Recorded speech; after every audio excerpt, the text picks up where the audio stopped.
Welcome to Put Simply, the podcast that puts what's happening in the world simply without compromising on the details. Erdem Koch is my name, and it's wonderful to be back for the first episode of Season 2, 2025. Rodney McCune and Ozan Ibrisim are my co-hosts. Gentlemen, Happy New Year, if we can still say that. Almost the end of January and shaping up to be a big year. Wonderful to see you both.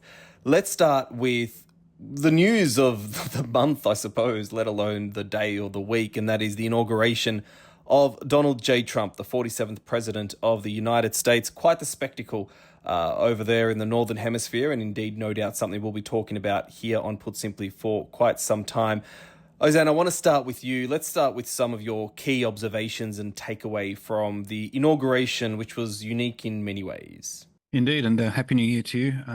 I read the other day somewhere that until the 14th of January, we can continue to say Happy New Year. But so yes, we've been a bit slack so far this year. We haven't done any episodes, but let's have a good first episode.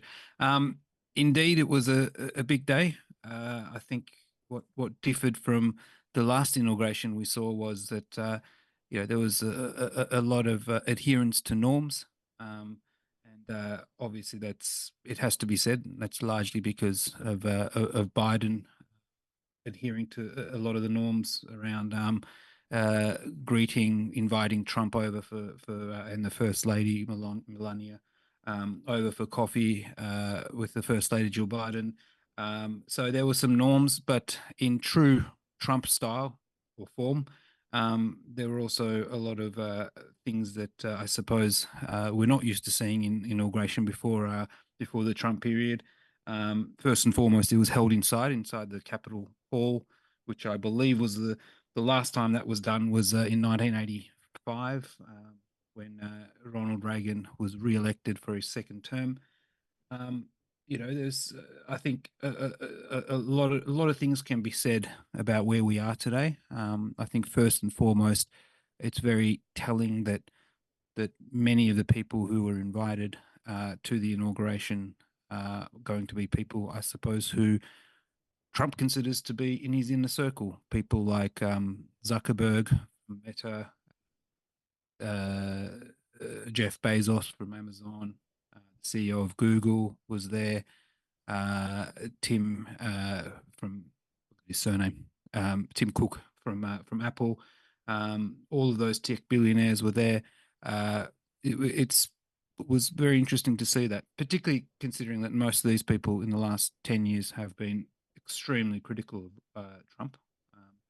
But they were there, and I think there were two different speeches from Trump. One was following the prompter immediately after he got sworn in by the Chief Justice, and the second one was when he went to greet the fans who were in the kind of flow over area of Capitol Hill. Stark contrast between those two speeches. As I mentioned, the first one was he was following the prompter, and the second one was obviously a lot more in true Trump form, very critical of the pardons. He made it very clear that the election in 2020 was stolen from him, that he was going to pardon, as he did a couple of hours later, those who were a part of an insurrection and were a part of a very violent uprising against the government on January 6th of 2021. So yes, I think those two speeches were very different. Marco Rubio, Senator Marco Rubio, has been confirmed. So, he's one thing you can give Trump is I think he's hit the ground running. He's a lot more organized this time around during the transition.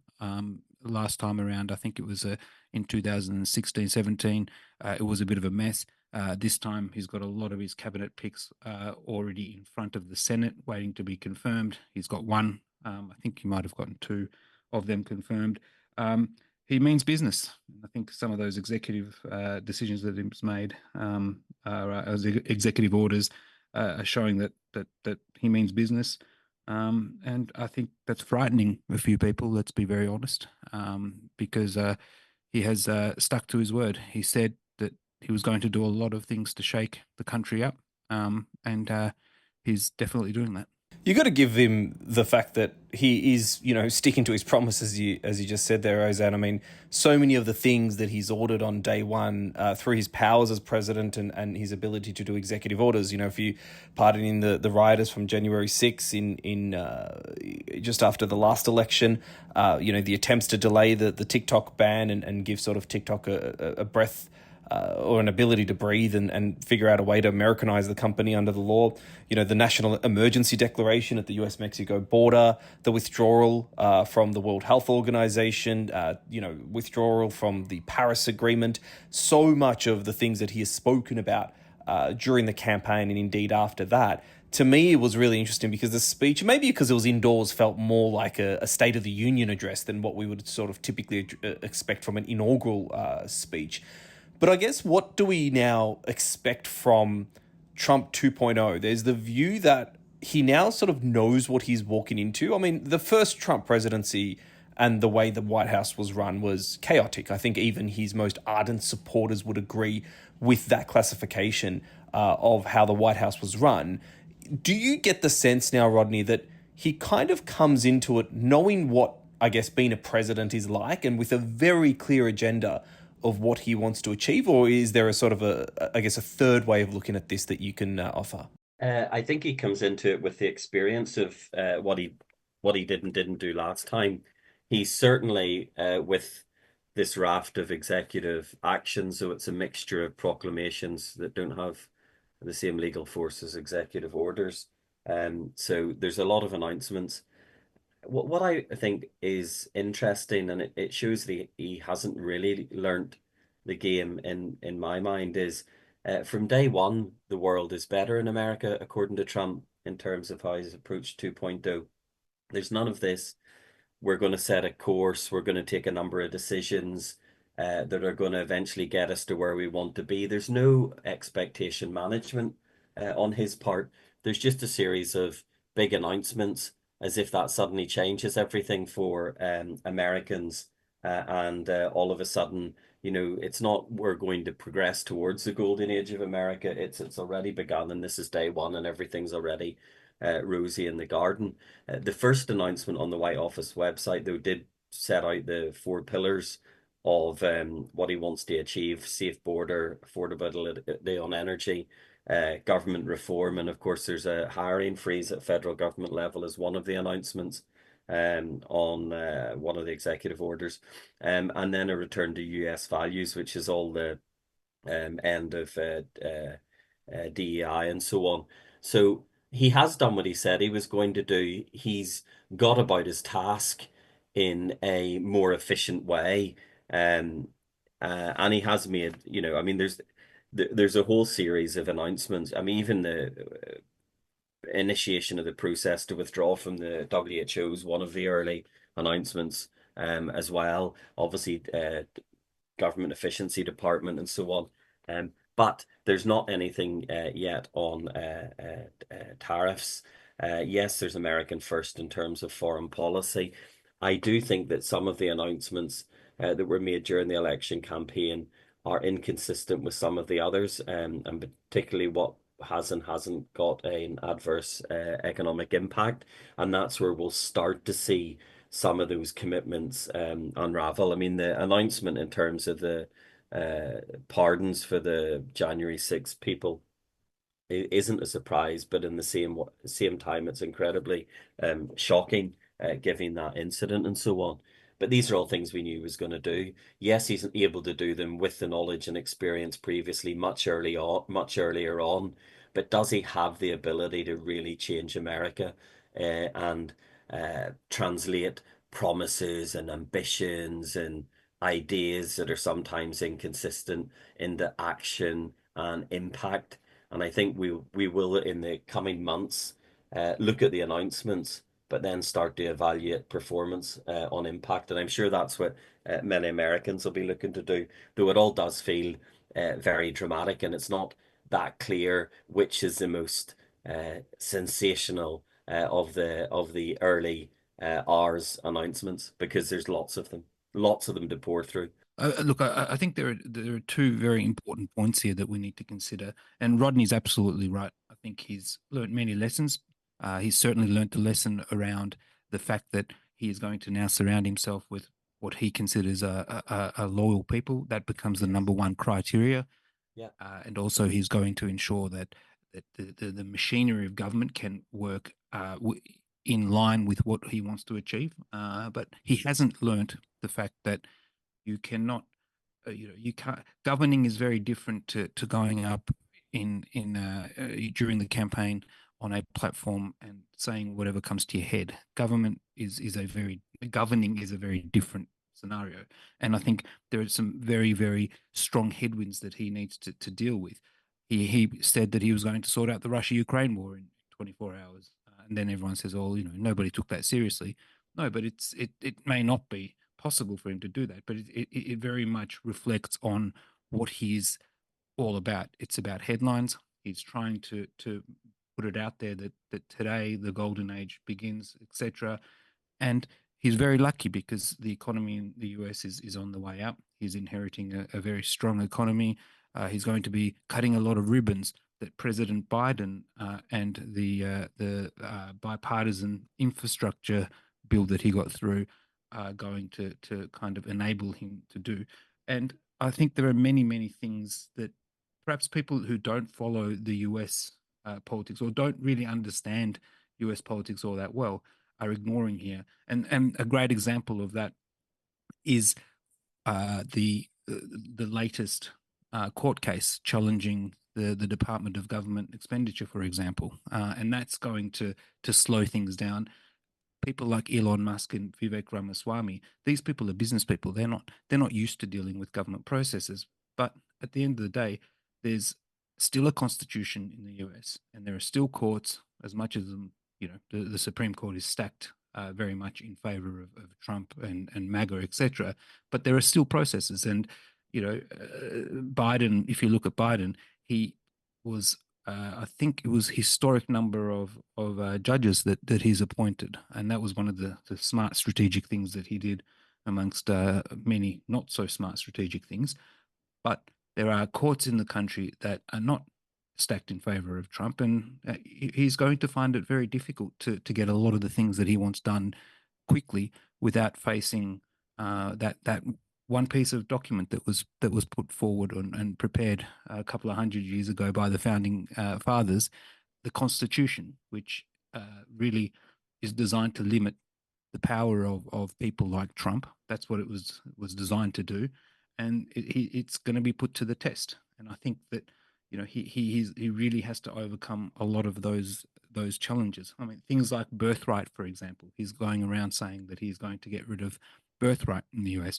Well, that's in the Constitution. You need to change the Constitution. I mean, you can put an executive order in place, no problems. But the minute that goes to the Supreme Court, it's going to get overturned because the Supreme Court, as much as they're stacked against or in favor of Trump, still their number one job is to interpret and administer the Constitution and to protect the Constitution. And it's going to be pretty hard for any of those justices to go back from something like that. So yeah, I think he's got a lot of challenges. It's very easy to talk, but governing is a very, very different thing.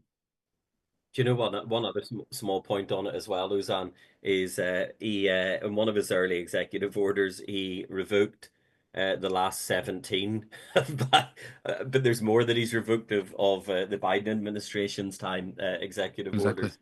Exactly. But there were 17 made in the last 2 weeks that he's just automatically revoked. And Biden had the lowest number of executive orders since I think George Bush Sr. So they're Yep. well on their way to just unpicking everything that was put in place by the previous administration. Again, as a clear signal of difference, but also to create space to do things very differently.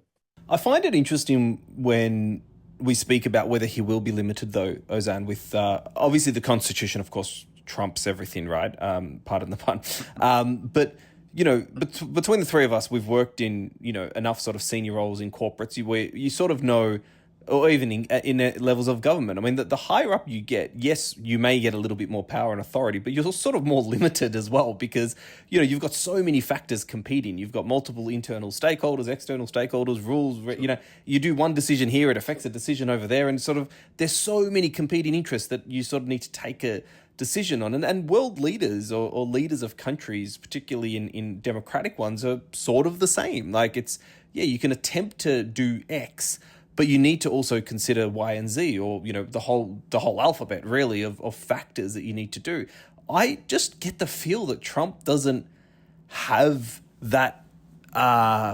What's the word I'm looking for? Whether it's the care or the maybe even the understanding, and just being like, you know what, this is what I'm going to do. And it feels like this time, maybe it's because of the popularity of him on social media, or the fact that he's extended his popular vote. It feels like there are much more people behind him than not, which would limit then those sort of the competing factors that I spoke about. When you look at who attended his inauguration, and we spoke about this a little bit, even the fact that, sort of foreign leaders were invited as well, it feels like that this time round, there's a bigger wave of supporters which will get him through it, get him through the things that he wants to do. I mean, when you look at, for example, the TikTok ban that came in, the timing was incredibly in TikTok's favor, where, it happened where the legislation or the enforcement of the legislation needed to start the day before Trump was to take power. Trump made it very clear to the TikTok CEO, who's been at, Mar-a-Lago and has been with him. And full disclaimer here, I used to work for TikTok, and I did for 2 years. I no longer am employed by TikTok. But, there was that sort of the dialogue between the TikTok CEO and Trump, which then allowed Trump to come out and say, I will put a delay on the ban on TikTok, which meant it sort of went dark for about 6 hours in the US, which was a great PR move on its own, I think. But, the court decided one thing. TikTok took it to the Supreme Court to say, this is an impeachment of the First Amendment and the right to free speech. And the court said, well, no, it's not, because national security sort of, overtakes that. And Trump came out and sort of did it anyway, right? And there's a delay, and he'll try to find a political solution now, because he just happens to, although he wanted to ban it 4 years ago, he just now happens to support TikTok. Throwing the Zuckerbergs and the Murdochs and the Bezoses and everyone else of the world, to me, and again, this is very early observations, it feels like the support is going to outweigh, and again, I'm putting the Constitution to one side because that's a little bit different. I think, that's sort of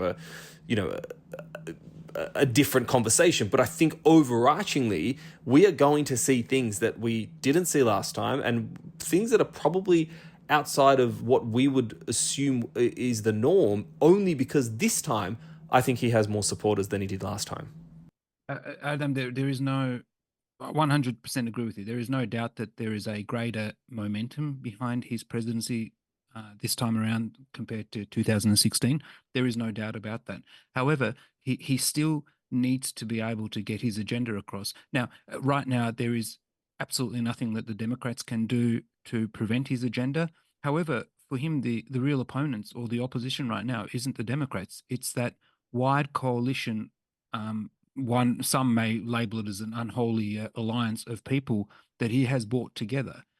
And we're seeing early signs of massive fractures within that coalition and alliance. You look at the recent work visa issue around MAGA and Vivek Ramaswamy and Elon Musk, etc., taking on MAGA. You look at Steve Bannon, who's out to get Elon Musk, and Elon Musk is super powerful, if not the most powerful communicator. But again, you can't underestimate someone like Steve Bannon, who has the ear of much of the base of the Trump coalition. And let's face it, there's about 3 months before most of the Congress goes out to raise money and to campaign for the midterms. They have a extremely slim margin in the Congress. So, whilst there is very little opposition to anything that Trump wants to get done, he's got a lot of work to do to get things through his own Congress. And, and that's things like the budget. For example, the budget cuts that he brought in expire at the end of the year. He's got to try and bring them back in. At the same time, he's trying to cut the budget, and all of these things are conflicting. This is what I mean by, he's a direct contrast to President Biden, who was basically missing in action for 4 years, did not communicate, and did the party and the cause great disservice. But what was he doing? He was governing, and he was he was more in the weeds and trying to work through the details of the Congress and the Senate governing, etc. Trump is the opposite. Trump wants to quickly get deals done. He's a deal man, and he wants to go around parading his achievements and the things that he wants to do, etc. But he's not interested in the detail. He's not in the weeds. The person that he's put up, I think, went to a recent meeting around some of the Ukraine-Russia things, I think, or the Israeli issue, and just said, look, the president-elect wants these things done. I don't care about details. I don't know much about this issue. At least he's honest. But just get it done. But this is not how governing works, and this is not how things work. You need people to get into the details, and you need people to work through those details, because with two or three spare or two or three kind of Congress members, that's your margin. It only takes two or three of them to say, I'm not supporting that. And, then you have to spend months trying to negotiate with a bunch of people who, at the end of the day, of course, will be loyal to Trump, but are looking at saving their job in 2 years' time or 18 months' time, when they have to face the people at the midterms. So it's not, I agree with you, there's a lot of momentum, but it just comes down to the fact that the system is not designed to be able to get things done very easily. And the opposition won't come from the Democrats, because I think the Democrats have done a woeful job of particularly since the election. And you raised the TikTok example, and that's a great example of how absolutely stupidity, an example of stupidity beyond words in terms of how to play these things politically. So the Democrats have got a long way to go before they are able to make an impact. But the opposition will come from within, and he's going to find it very difficult to juggle all of those competing interests. But on the competing interest point, I mean, the TikTok for me is an example of where it's a single issue that isn't part of the broader vision and direction that he should be setting out early on in the administration. Now, there might be a timing issue because it needed to be done at a certain point in order to have the impact that's desired, in terms of buying time or reversing this ban. But the growth in support, as Trump goes from anti-establishment to establishment, and everyone forgets about the chaos of the previous administration and thinks, oh, it wasn't that bad. It means more supporters, but also means more people he owes, and more people he owes on these single issues that are often inconsistent then with the broad direction that he claims he wants to set out, which is where the type thing of the Bannon Musk on immigration visas conflict arises, and these sort of issues will continue to arise and continue to cause problems where there's a direction that's been set out as the government direction to satisfy the MAGA base, and then there's the wealthy benefactors who have policy hobbies or projects that are inconsistent with that. And I think you're right, Ozan, we're going to see more of those points of conflict starting to come forward, and it's how that's managed by the administration that's going to be interesting, because achieving balance there or managing those points is going to be key to them having success. One thing that I just want to add on that is that Trump is great in opposition because he's dealing with people who follow norms. Now he has to govern, and he has a Congress and Senate who are very much are not, and it's not filled with people who respect norms. So you've created this scenario where it's the wild, wild west. So I'm not sure, and I may be wrong. Time will tell, but I'm not sure Trump is able to navigate through that, because he doesn't have the patience. He doesn't care. He's about headlines. He'll say something, and then and then the execution of it or the administration of what he says I don't think he could care less about, because he's got the headlines. He's got MAGA. They send an email, get more money from all of the MAGA diehards. This is his modus operandi, but he's created a scenario where if he wants to get a lot of these things done, he needs to find some sort of kind of in the chaos that he's created, which is the Senate and the Congress with all those people, and all of the people he's brought into his inner circle, he needs to figure out a way of navigating that chaos. And I'm just not sure he's capable of it. He might have surrounded himself with people who are, and time will tell. What about decline during the? Sorry, we're on this point. I mean, he is the oldest since Biden, following Biden to be elected. I mean, you know, the idea that he's going to be as sharp in 4 years as he is now, if it's right to call him sharp, and I'm sure there's many people who would think that he is, um, that's going to decline. So his ability to get things done may well be something which doesn't sustain during his term in office. Is that something that, people should already be thinking about in terms of, how much progress can be made at what stage? Because look at the remarkable decline that Biden took in Yep. terms of a downhill curve during his presidency. I mean, I couldn't imagine having that job at this age, let alone in 30 years time. I mean, it's a very tough job, and if he wants to do it properly, which he has to do it properly, if he wants to get the things that he's set out to do, if he wants to get them done, he has to do it. He has to spend a lot of time doing that job, Yeah. and you know that I think a year in that job is probably the equivalent of 10 years in any other job. So yeah, you're absolutely right. I think that's something to look out for. So, what's his personal agenda here then? I mean, he is. To keep out of jail. I mean, to become president, to just do that, that would be really interesting. But, what is, if we fast forward to 2020, where do we get to? 2029. When he looks back, I mean, is it about, I guess, opening the path to a new generation of Republicans, of businessmen? We see Vivek Ramaswamy, who obviously ran for the Republican primary, now announced that he'll be running for Ohio governor. Is it about opening the road and clearing roadblocks for these people to come in? We see people like influencers and broadcasters on social media like Charlie Kirk rise to prominence. Obviously, all the people that were at his inauguration. Is this the next generation of American leadership or Republican leadership that will take over after Trump? And is this a personal agenda, or do you see something else? Because there was a lot of talk when he beat Clinton that he was sort of the accidental president, right? In the sense that, yeah, he campaigned, but I mean, there's a prevailing view that he never really thought that he would actually win. This time, I think, very early on, the polls, particularly against Biden and then very quickly against Harris, showed that he was in for a real run-in, and we've already spoken about the momentum. What does he achieve in these 4 years that makes him go, tick, I did a good job? He has been enormously successful in creating a movement that won't go away. And I think that movement will continue in one form or another once he leaves politics. However, the question is that movement appealing to a broad part of the community?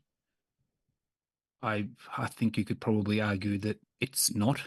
And the reason for why I say that is when you look at people like J.D. Vance and Vivek Ramaswamy, etc., these people are, J.D. Vance is about as popular as the plague. And I think, and you saw that whenever Trump is not on the ballot, a lot of the Trump-esque MAGA types of people really don't do all that well. I think that's something that we need to keep in the back of our minds. Yeah, look, I think he's created a movement. So look, when I look at the movement that he has created, I don't think that's the objective. He's not interested in a broader philosophical legacy. It's about it's the movement's a vehicle for personal success. I do think that he wants to make his mark as president. I know we talked about during the election campaign, his objective was to win, and there was a question mark on whether he'd really bother with anything afterwards. But I think there's something bigger in this golden age, and he wants to be the architect of the golden age. And I think he wants to be remembered for greatness in terms of legacy and creating opportunities for others. I don't see it falls much outside his own family in terms of wealth and potential future political opportunity. I think it's still very much centered around Trump and his favored family members, so that's not all of them, obviously, and to create opportunities for them. I don't think he really cares about whether Vivek succeeds politically as a result of the MAGA movement or Charlie Kirk or anyone else. Frankly, for that matter, I do think it's very self-focused. I read one thing, I think it was yesterday or the day before, where he had shared with a confidant that he part of his ambition was to know whether he could be added to Mount Rushmore, and that probably, if true, sums up that type of very self-centered, self-focused legacy mindset. And there's, I think, a big question mark around even if he did want to kind of help others and champion or facilitate a transition to people like Vivek or JD Vance or anybody else that's kind of up and coming in the MAGA movement. There's, I think, a big question mark around whether he can do it, because I think what, as if the Democrats continue in the way they're going and the way that they are behaving and their attitude towards things, there is a very high chance that the MAGA movement will only get stronger. However, that saying that, I think that if even a slight kind of pivot into the Democrats becoming a party that represent a broad coalition of people and are talking about the things that matter to people, even a slight pivot of that, I think, is enough to outweigh the unpopularity of MAGA in the broader community. So I think, because again, this whole mandate thing, he got 49% of the vote. About half of the country voted, and he got 49% of the vote. And yes, he won the swing states, he won fair and square, and he did a lot better than many people thought he would do. But he's only managed to secure 3-4 seats, margin in the Congress. The Senate map looks much tougher for the Republicans in 2026 midterms. Things could turn around very quickly, and I think one day is a long time in politics, let alone 4. We could have a very, very different political environment in 4 years if the Democrats start to really understand what it is that they're doing wrong and try to do things to change that.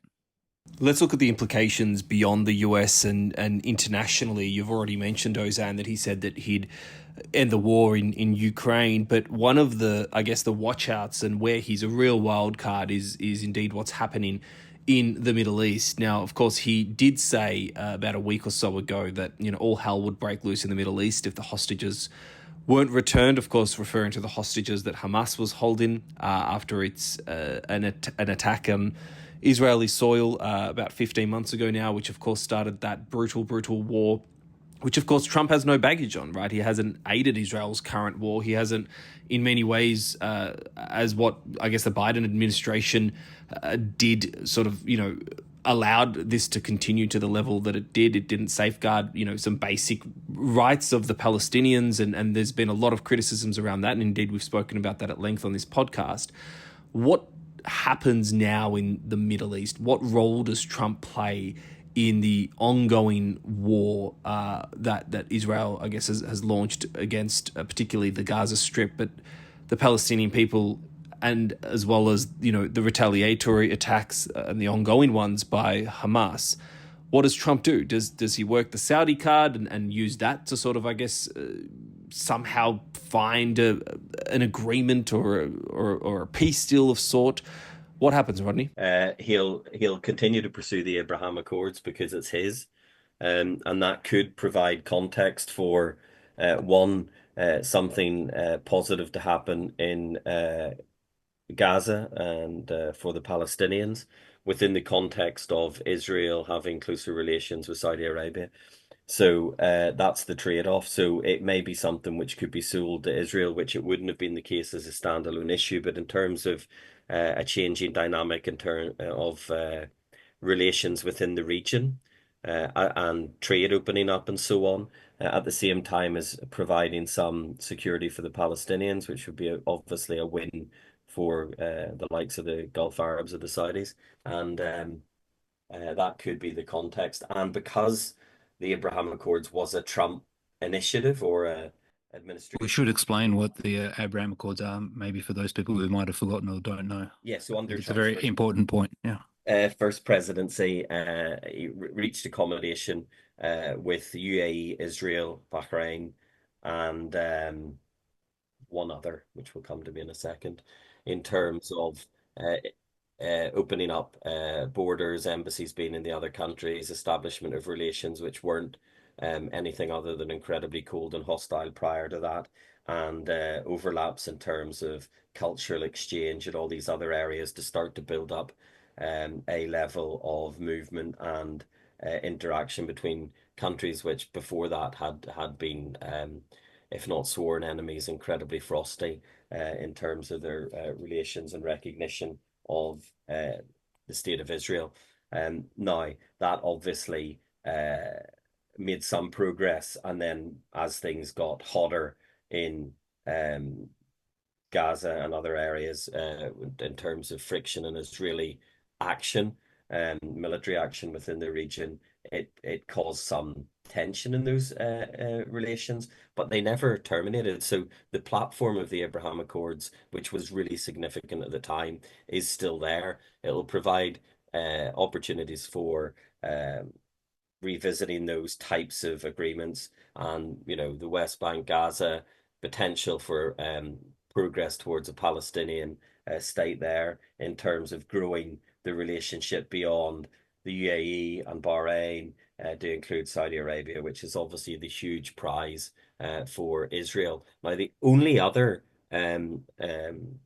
slight change, I say slight change, it's obviously a significant change, but factor which could be a slight difference. When the Abraham Accords were first signed, it was about focusing fire on Iran and bringing together the countries in the Middle East who had a common enemy with Iran. Iran has now moved closer to the Saudis and closer to the other Gulf Arabs as a consequence. And so the idea of the Abraham Accords being a device to bring Israel closer to its neighbors, with Iran being isolated as part of the outcome, well, that's now changed because Iran isn't any longer in that position. So how the US administration and Trump approach Iran is also now a different prospect in terms of selling and expansion of the Abraham Accords. But notwithstanding that, I still think that will be the vehicle which will be looked at to get Israel off the hook of what's going on in Gaza, as well as getting some positive for both Saudi Arabia and Israel. Yeah, look, I think the policy objective will be to continue the platform of or the kind of set of treaties that he brought together under the Abraham Accords. However, I think there are probably some very smart people around him who understand the realities on the ground today, are probably advising him and saying this is going to be more difficult than it was in 2018, 19, 20, because the environment has changed. At the time when the Abraham Accords were being put in place, Iran was a lot stronger. Israel had a lot more concerns about its security. Hezbollah was a bit of a bigger threat. Hamas was a bigger threat. Through the actions of Benjamin Netanyahu and Israel over the last 18 months, Hamas barely exists, and Hezbollah has been weakened to the point of existential threat, basically. So I think that things are very different. Iran is very much weaker than it was back then. So the incentives, I think, will be very different for Trump. And I think, Rodney is absolutely right. Saudi Arabia will play a big role in this. And whether they mean it or not, I believe they have made it clear that they will not approach being part of the Abraham Accords unless the Palestinians have their own state. And we know that that's not possible in this environment at this point in time, with Netanyahu, who's obviously backed by some extreme far right, extremist, dangerous kind of parts of his coalition. They don't see that as a priority, a political priority. In fact, I think most of them probably see that this is not the time to foster relationships and build ties. We've got Iran where we want them, and we need to further weaken them. Would be probably what they're thinking, which in my opinion, is just going to cause further suffering and further destabilization of the region. We've got a, a, a ceasefire in place, which should have happened a long time ago. But that doesn't mean that it's the end of the conflict in Gaza. And I think Netanyahu has very, very different opinions on how to move forward. And Trump is going to struggle to keep the interests of Saudi on one hand and the demands and desires of most of that region, as well as keeping Netanyahu under control. And it will be very interesting to see what happens. I think if Netanyahu ignores Trump, I think again Biden was a norms person.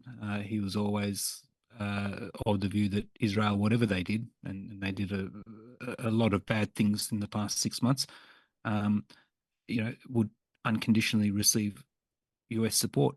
I'm not sure Trump would have that level of commitment if Netanyahu was to kind of cross him or not do what as Trump desires. I mean, they have a pretty shaky past. I think it was Netanyahu that was one of the people who accepted the outcome of the 2020 election, and I don't think Trump's ever forgiven him for that. So that's going to be very interesting to see. I think, again, coming back to his domestic problems, the things that he needs to sort out internationally are not that easy to sort out. And I think he's going to find that very quickly. So he's going to have to rely on a bunch of things that just get quick headlines, because at the end of the day, he has to look like he's the man who has come in and fixed everything. And whilst he might have some band-aid measures that he puts on these things, he will sell them as fixes.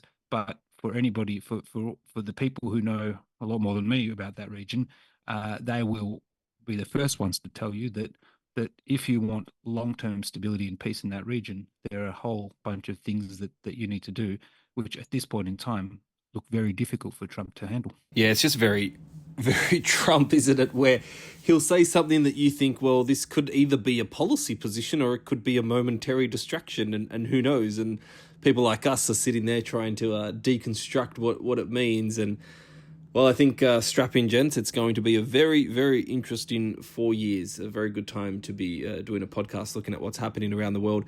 Before we go, Ozan, though, one person that I never thought we'd be speaking about on this podcast, to be honest, made headlines that caught your attention over the last week. Brad Pitt. Tell us what happened there. Yeah, look, I mean, I always had high hopes that we would talk in great detail about Brad Pitt, so I can't say I agree with you on that. But it appears that Brad Pitt has kind of, in some ways, indirectly been involved in scamming a lady who, for the past 18 months or 2 years, believed that she was in a genuine relationship with Brad Pitt. And the Daily Mail, of course, this is a story from the Daily Mail, it has to be, has had extensive reporting on this. And if it's not really made for kind of audio format, so I would encourage those listening to go and check out the article. But this lady apparently felt that she was helping who she thought was Brad Pitt with all of the difficulties that he was facing. Some of those difficulties were financial troubles. Of course, when someone comes to me pretending to be Brad Pitt and tells me that they need money for things like surgery and paying their mortgage, I automatically believe that without questioning it. But yeah, it's truly bizarre. There are photos on there on that Daily Mail article that show Brad Pitt going in for medical treatment. And whoever's done this, I have to give it to them. They really haven't spent much time trying to make it look real. And the poor lady who's fallen for it, I'm not sure you could say poor, but yeah, she's really fallen for it, and yeah, you've got to wonder what was going through her mind, because I tell you, some of those photos, I have zero skills in Photoshop, but I could have done better to portray myself in different scenarios as Brad Pitt. So anyway, I think it's a very interesting story, and goes to show that there are still good people out there who believe things unconditionally, much to their kind of financial detriment. I believe she lost 700,000 euros in assistance that she provided to Brad Pitt, who seemed to be in all sorts of financial bother. Yeah, I mean, my only observation on that is that the headline said it was AI assisted, and if that's the best that AI can achieve in terms of supporting a scam, given how ridiculous some of the photos look, maybe AI isn't going to be the next big thing. We have a long way to go, I think, with AI. I mean, look, to her credit, though, I mean, the one thing that I've been told to be able to kind of differentiate a real photo and an AI photo is you've got to always look at the hands. The hands always look really bad on an AI generated photo, and this scammer was I think very smart. Didn't have photos of hands, just had a really bad few photos of Brad Pitt having an operation and doing all sorts of wonderful things to demonstrate his love for this poor woman. Well, if we thought 2024 was a weird and wonderful year, I tell you what, this year's off to a cracker. Gents, I wouldn't be in the trenches with anyone else. It's been a real pleasure to kick off 2025. Thanks for your time this week. See you next. Absolutely. Pleasure. Thanks. And that's been this week's episode of Put Simply. Be sure to follow us on LinkedIn at Oroku Group to stay up to date with all the latest episodes and news. Feel free to leave a comment and suggestions on what you'd like to see featured on the podcast as well. Until next time, I'm Erdem Koch. And I'm Ozan Ibrisim. Thanks for listening.